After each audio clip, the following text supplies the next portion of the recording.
రామగుండం పారిశ్రామిక ప్రాంతంలో రామగుండం కాన్స్టిట్యున్సీలో ఏదైతే ప్రజలకు ఉన్నటువంటి స్వేచ్ఛ ఉంటుందో, స్వతంత్రం ఉంటుందో, హక్కులు ఉంటాయో అవన్నీ కూడా ఇక్కడ నిర్వీర్యం అవుతూ ఉన్నాయి.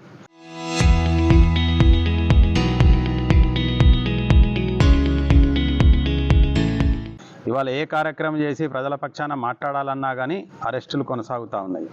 దీంట్లో భాగంగా ఏదైతే చాలా ఏళ్ళుగా కాంగ్రెస్ ప్రభుత్వం వచ్చినాక గతంలో బీఆర్ఎస్ హయాంలో ఇచ్చినటువంటి మెడికల్ బోర్డు ద్వారా వారసత్వ ఉద్యోగాలు సింగరేణి కార్మికులకు ఇచ్చే పద్ధతి ఉండే.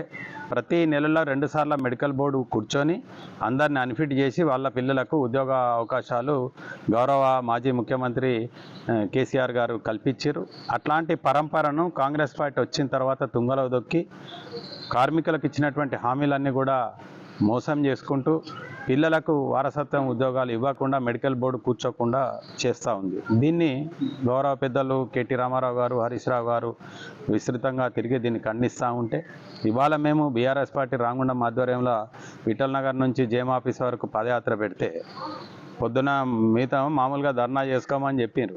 కానీ మళ్ళీ ఇవాళ అందరినీ కూడా రాత్రిపూట ఏకాఏకగా చాలామందిని హౌస్ అరెస్ట్ చేస్తూ పోలీసు పవర్ను చూపెడుతున్నటువంటి కాంగ్రెస్ ప్రభుత్వం ఇంత పిరికి పందగా ఎందుకు ఇక్కడ ఉన్నటువంటి కాంగ్రెస్ నాయకులు కావచ్చు, కాంగ్రెస్ ప్రభుత్వంలో ఉన్న పెద్దలు ఒక ధర్నా చేస్తే కార్మికుల కోసం ధర్నా చేసే స్వేచ్ఛ లేకుండా చేస్తారు? మీకు ఇంత భయం ఎందుకు అవుతుంది?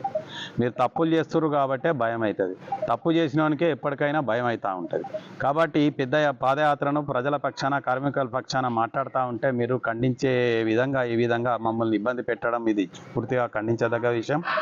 ఇక్కడ ఉన్నటువంటి ప్రజాస్వామ్యవాదులు మిగతా పార్టీలంతా కూడా ఇది గమనించాల్సిన అవసరం ఉన్నది. ఎన్నడీ లేని విధంగా పోలీసులందరూ ఇంటి చుట్టూ పెట్టుకొని దొంగలాగా మఫ్టీల అధికార దుర్వినియోగం చేస్తూ ఉన్నారు. ఒకవైపు సింగరేణి అధికారుల మీద అధికార దుర్వినియోగం చేసుకుంటూ, ఇటు పోలీసు అధికారుల దుర్వినియోగం చేసుకుంటూ ఇక్కడ ఇబ్బంది పెట్టే పని చేస్తూ ఉన్నారు.